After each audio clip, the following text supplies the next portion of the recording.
What is judgment? How is one to determine the line dividing opinion and the perception of fact? What is judgment? How is one to determine the line dividing opinion and the perception of fact? It's a good question. What is fact and what is opinion? And where is the dividing line between the two? Why do we have opinions? The meaning of that word, opinion, means judgment, evaluation, preconceived concepts, the whole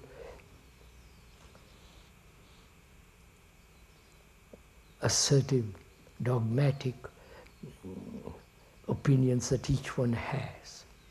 Why do we carry so many opinions? Please inquire into this. Why do we have opinions at all? We have opinions about everything.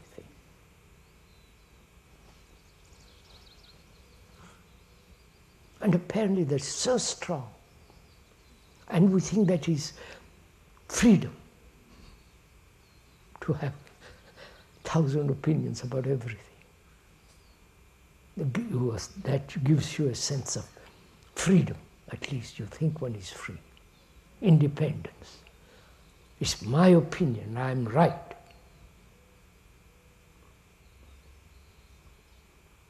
So we have 1,000 opinions. And what are facts? What is fact?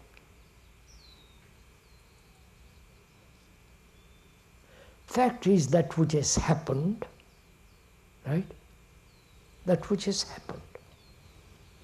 An incident or an accident is a fact which has happened, which took place yesterday.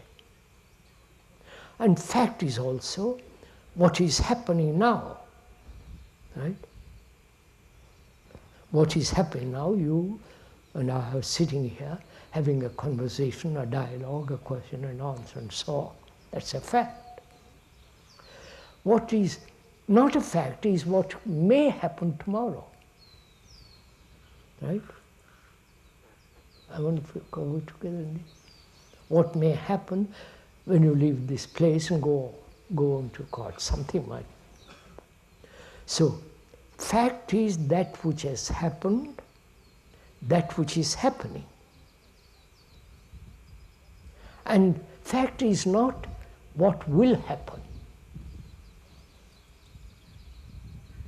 That's clear. What will happen is decided what is happening now. Right? I want to proceed it. The future is in the present. Right? The future is what you are now is the future, right? Modified, but basically what you are now. So the future is in the present, right? Order, right? And the past is also in the present, right? So the present contains all time. Please don't play with this as a theory, it is meaningless.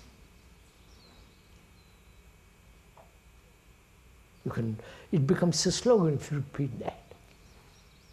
A cliche, and loses its meaning. But if you see that the past has a continuity in the present, right? And the future is the past modified the present, right? The past modified through the present. So the present, the now, contains all time, right? And if you don't change now, you will be exactly the same tomorrow, slightly modified. So the future is in the present. I wonder. This is really quite important to understand, because what is action? I mustn't go into that, that's too hard. So, why do human beings cling to opinions and not facts? You can conclude from a fact an opinion, right? A fact can be made into an opinion, but the opinion is not the fact. I may have an accident in a car, and you come around, see it, and you have umpteen opinions about it. But the fact is that I have an accident. So why do we have opinions at all about government, about religion, about this, about that, about literature, about poems? You follow? Why? Is it kind of game?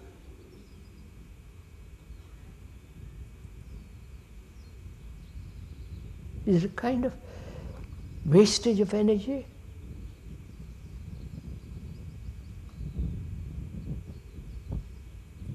Is it another form of chattering, which is all a waste of time, waste of energy? Whereas if you stick to facts, which is what has happened, what is happening, that's only facts. I'm looking at the tree, that's a fact. Why do I have to have an opinion about that?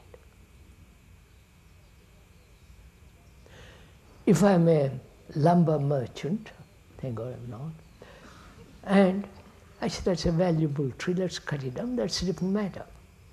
But to have constant opinions about everything seems to one such a stupid waste of energy and time, and so useless. And judgment. The question is, what is judgment?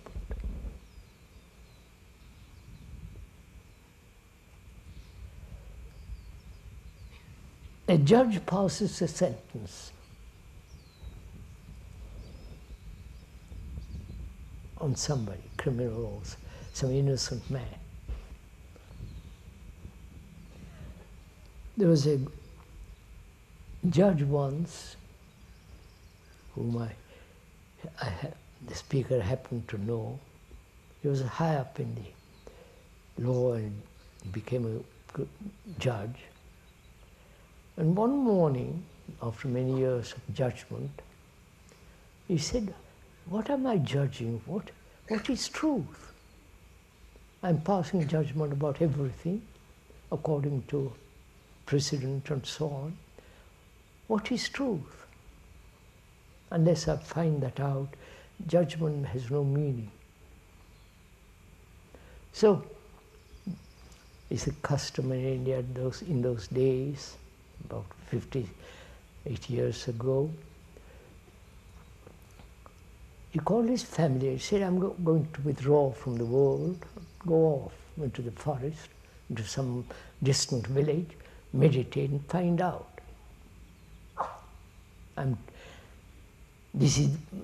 We're telling you the facts of it, not opinions about it." After 20 years or 40 years, I've forgotten the exact time, somebody brought him to listen to one of the talks that K was giving. And he came to see me, the speaker, afterwards, and he said, you know what I've been doing all these 40 years? I started out to find truth, meditate, did all kinds of things. And I see now that I've been mesmerizing myself. I've been living in illusion. Right? You understand all this? For an old man to acknowledge such statement and to say that's a fact, that needs a great deal of perception. So what is judgment? What is justice? Is there justice in the world?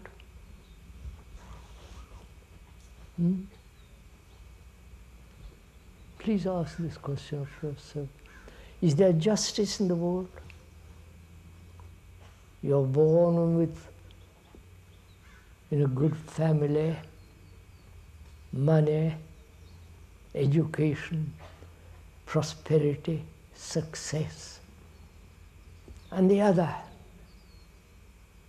lives in a small ghetto, no future except poverty, constant struggle, right? Where is justice in that? The Indians have a very good explanation, the Hindus, which is karma. You understand? Please, that word karma means to act, not all these things given to it. To act rightly at the now. Because if you act rightly now, the future is right.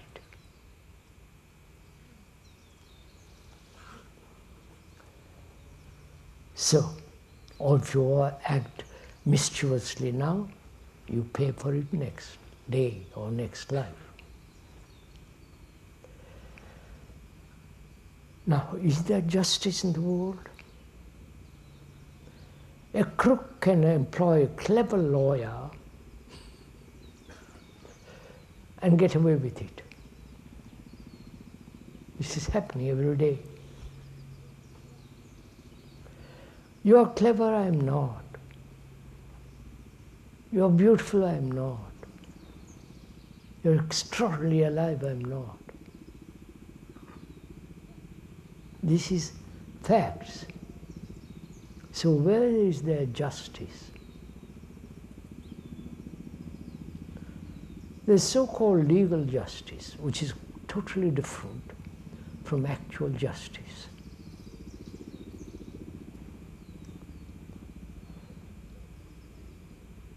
Justice can only be found